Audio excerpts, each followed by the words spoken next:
The political atmosphere in the state of Uttarakhand is heating up. With assembly elections stated for early next year, Devbhoomi Uttarakhand and its people are concerned about a variety of issues, most important among them being immigration into the state from Muslim dominated areas in the neighborhood. Another important issue which is fast emerging in the state as a crucial pole plank is that of land grab and encroachment. Somehow, both these issues are interconnected and show that the people of Uttarakhand are increasingly growing wary of immigrants gobbling up their states and taking up vast swaths of land, subsequent to which they will begin destroying the Hindu culture of the state. Hi and welcome. This is TFI English, the National Socio-Political Analysis arm of the TFI Media Group. I am your host Tribhuvan, and in this video, I will tell you how any party and leader who promises to solve the illegal immigration and fast-changing demographic problem of Uttarakhand stands the best shot of winning the elections slated for early next year. Let's begin. Parts of Uttarakhand, particularly in Udham Singh Nagar bordering western Uttar Pradesh, are expected to become Muslim majority regions by 2061.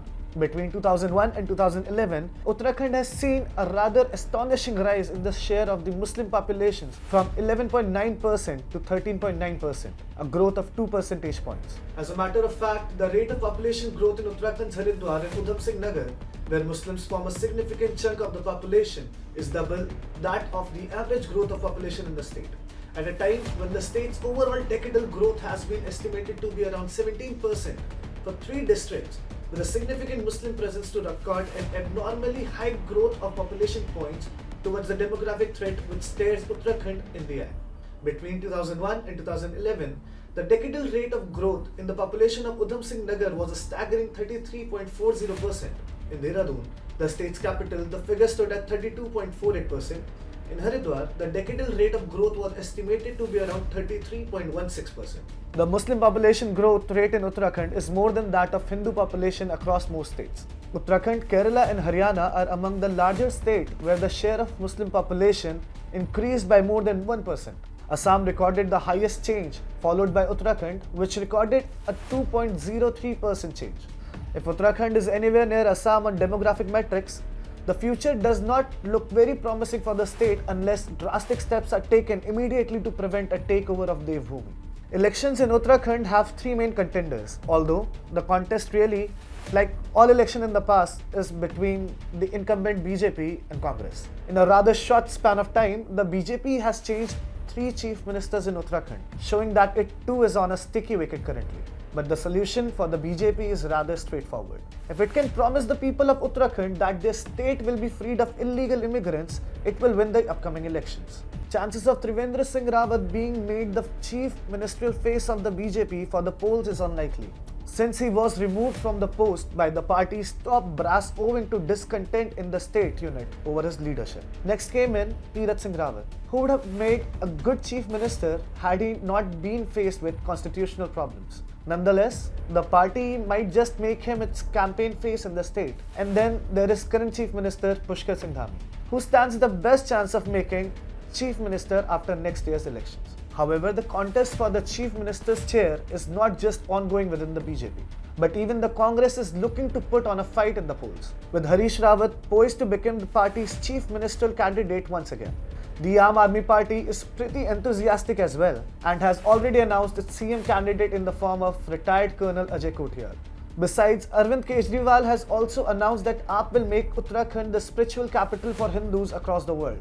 The party also plans to adopt its freebie populist strategy in this state. But all parties seem to be missing the pulse of the state. The biggest issue today are illegal immigrants and land grab. The party leader, who promises to free Uttarakhand of illegal immigrants, will hand down win the elections. When it comes to the controversial Uttarakhand, Uttar Pradesh Zamindari Abolition and Land Reforms Act 1950, Amendment Act 2018, the Pushkar Singh Dhami government is said to be preparing a slew of amendments to calm temper of the people. And it is highly unlikely that the BJP will allow the same to become a poll issue.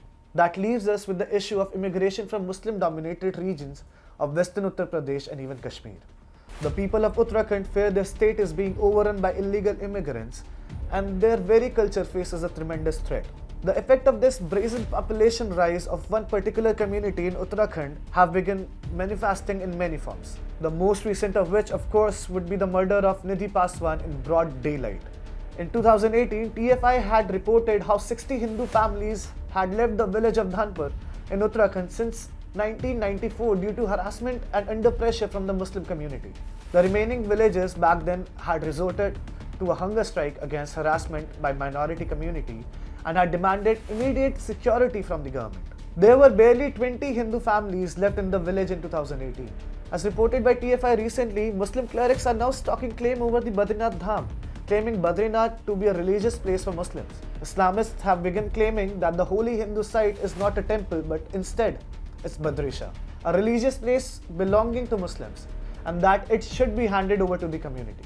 A video had gone viral last month in which a cleric wearing an Islamic skull cap is claiming Hindus have no knowledge of history, it's not Badrinath but in the name of Badruddin Shah. Merely adding Nath at the end of the name will not convert this place into a religious place for Hindus.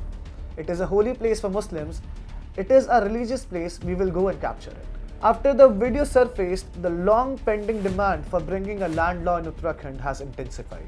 Locals have been demanding land laws, that is, a domicile law in the state, for the long time. The members of Land Ordinance Act Campaign Uttarakhand have demanded the state government to make strict land laws in the state on the lines of Himachal Pradesh. To save the state from the clutches of Islamists and the land mafias, the enactment of the land law is important now more than ever. Whichever party can promise to rid the state of Islamists will end up winning the elections next year.